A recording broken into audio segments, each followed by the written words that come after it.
Blog start गर्दैछु ल नक्कली भएर। ल गाइज भ्यू पोइन्टमा आएछ आज, तर तुवालो लागेर केही देखाएको छैन यार।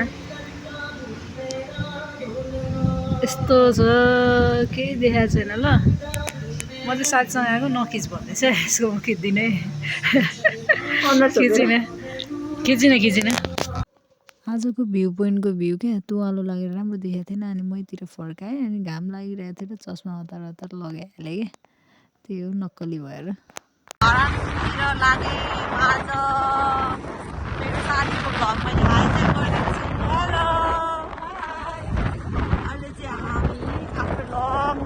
भेट भएर फेरि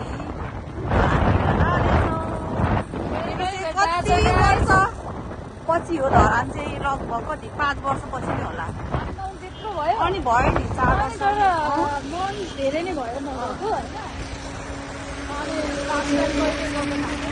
जाडो भएपछि फेरि कहीँ हिँड्नु मन लाग्दैन नि त जाडोमा। चिसो छ जङ्गलमा चाहिँ गाइस, तर हिँड्दाखेरि चाहिँ छैन होइन, हामी चाहिँ यहाँनिर साथीसँग हिँड्नु परिरहेछ जोडी नभएर। अब हामी चाहिँ कस्तो के हुन्छ यसरी भ्लग बनाउँदै जान्छौँ, हेर्नु होला।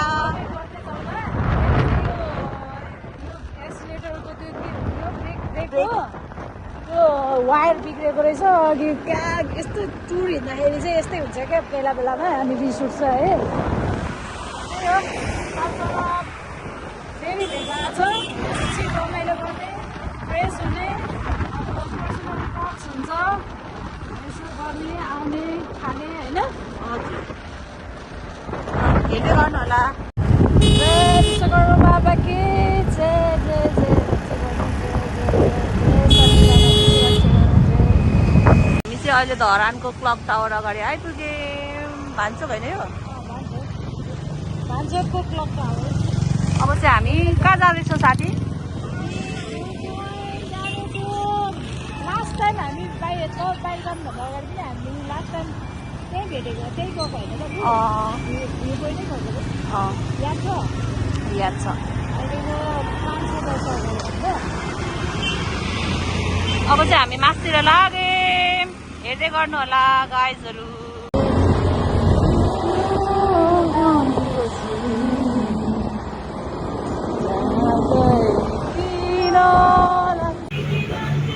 मेरो अल टाइम फेभरेट थुक्पा खाँदैछु, चिकन थुक्पा। हाम्रो साथीले चाहिँ मोमो खान्छ है। यतिखेर चाहिँ म जुस खाँदै के अरे टाइम ल्याप्समा भिडियो रेकर्ड गर्दै थिएँ क्या, त्यही हो।